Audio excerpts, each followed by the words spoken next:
Zuckerberg క్షమాపణలంట. Zuckerberg క్షమాపణలు చెప్పింది. దేనికోసం? ఇక పిల్లల లైంగిక వేధింపులు కంటెంట్పై కేంద్రం ఆగ్రహం. కంపెనీ కార్పొరేషన్లలో పొరపాట్లు దొరలాయని ఒప్పుకున్న మేటా సీఈఓ అని చెప్పి చూస్తూ ఉన్నాం. ఏదేమైనప్పటికీ తప్పు ఒప్పుకున్నట్లు కనిపిస్తూ ఉంది. సరే, ఈ ఇన్స్టాగ్రామ్ కావచ్చు, ఫేస్బుక్ కావచ్చు, వీటిపైన కఠినమైన నిబంధనలు తీసుకురావాల్సిన అవసరం ఎంతైనా ఉంది. కానీ ఇదేందో నాకు అర్థం కాని అంశం ఏంటంటే, ఈ మధ్యకాలంలో బీజేపీ మీద చేసినా, నరేంద్ర మోడీ మీద చేసినా, లేదంటే బండి సంజయ్ కావచ్చు, పవన్ కళ్యాణ్ వీడియోలు ఏమైనా చేస్తాం కదా, అవన్నీ ఆటోమేటిక్గా డిలీట్ అవుతూ ఉన్నాయి. కారణం ఉండదు. మరి అబ్యూజ్ కంటెంట్ ఏమో చాలా విచ్చలవిడిగా బ్రహ్మాండంగా పబ్లిక్ అవుతూ ఉంది. చూడకూడని వీడియోలు అన్నీ కూడా చిన్నపిల్లలు ఇన్స్టాగ్రామ్ వాడతారు, చిన్నపిల్లలు ఫేస్బుక్లు వాడతారు. చూడకూడని వీడియోలు ఏమో బ్రహ్మాండంగా పబ్లిష్ అవుతూ ఉన్నాయి. లక్షల కోట్ల మిలియన్ వ్యూస్లు వస్తూ ఉన్నాయి. మరి ఎందుకని చెప్పేసి ఈ ఏదైతే సమాజానికి వాస్తవాలు చెప్పే ప్రయత్నం, రాజకీయంగా ఉన్న నిజాలను బయటపెట్టే ప్రయత్నం చేసినప్పుడు ఆ వీడియోలను మాత్రం డిలీట్ చేస్తూ ఉన్నారు.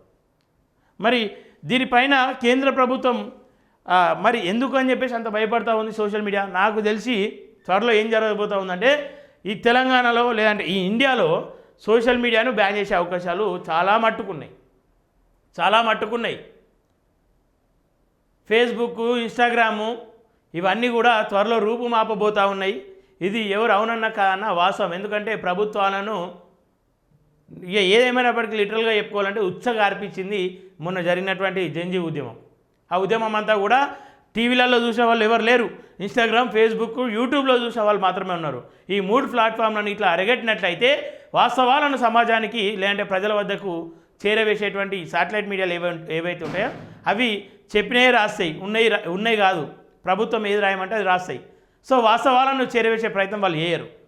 సో ఈ 3 ప్లాట్ఫామ్లను ఇట్లా తగ్గించినట్లయితే, ప్రభుత్వం నిర్మూలించినట్లయితే ఖచ్చితంగా ఇక నిజాలను ఇక పబ్లిక్ వాస్తవాలు తెలియదు, గందరగోళాలు ఉండయి.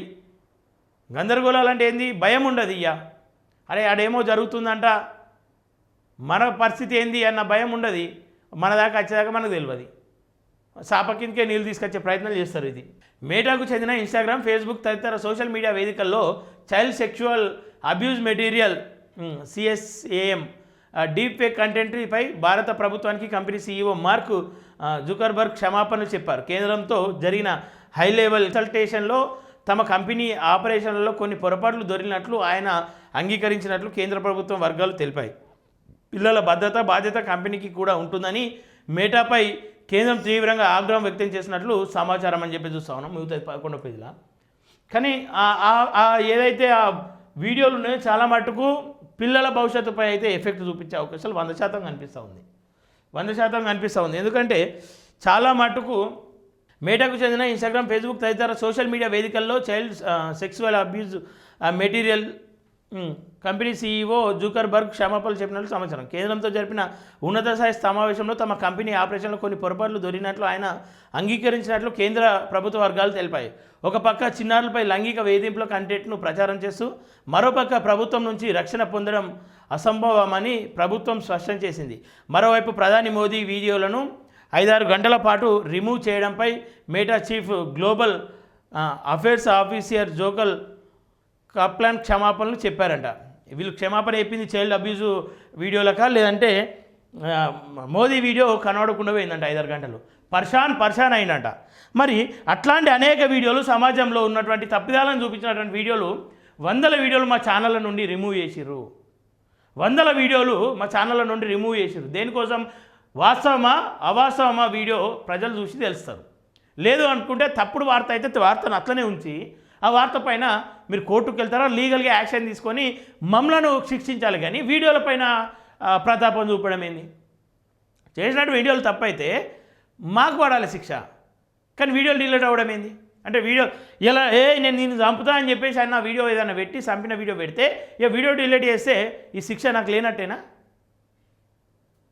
అసలు ప్రభుత్వం ఎందుకు ఇంత భయపడుతుందో అర్థం కావట్లేదు. ప్రజలు ఎప్పటికైనా వాస్తవాలను గమనిస్తారు, నిజాలను గమనిస్తారు. ప్రధాని పోస్టు తొలగింపుపై మేటా తరపున తాను క్షమాపణలు చెప్తున్నట్లు ఆయన పేర్కొన్నారు.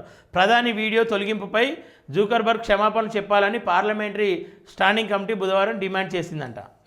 ఇది ఇట్లుంది. ప్రధాని వీడియో కనిపించకపోతేనేమో ఆగా మేఘాల పైన కమిటీ ఏర్పాటు చేసి ఆ కమిటీలో నిర్ణయం తీసుకొని క్షమాపణలు చెప్పించారు.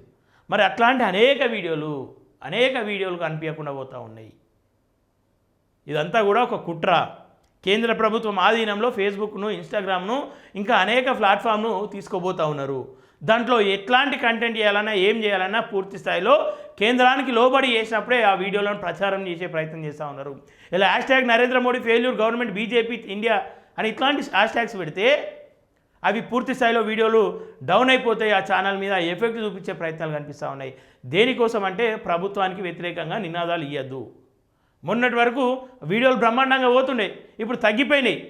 దేనికోసం అని చెప్పేసి అంటే కారణం ఇదే. ప్రభుత్వానికి వ్యతిరేకంగా మాట్లాడద్దు. అది రాష్ట్ర కేంద్ర ప్రభుత్వాలు ఏదైనా సరే భజన చేయండి, బతిమిలాడండి, అంతేగాని మాకే ఎదురుగా మాట్లాడతామని చెప్పేసి అంటే మిమ్మల్ని ఎవరిని సహించేది లేదు అంటుంది ఇలా కేంద్ర ప్రభుత్వం, అలాగే రాష్ట్ర ప్రభుత్వం. ఇట్లా నడుస్తూ ఉంది. నరేంద్ర మోడీ వీడియోనంటే ఒక గంట 5 గంటల పాటు కనిపించకపోతే బాధ అనిపించిందేమో, మిలియన్ల వ్యూస్ పోయి నా వీడియో కనిపించకుండా పోయింది ఏంది అని చెప్పేసి. మరి అట్లాంటి అనేక వందల వీడియోలు డిలీట్ చేస్తూ ఉన్నారు. అది వాళ్ళపైన వదిలేయాలి, అంత భయం ఎందుకు అని చెప్పేసి.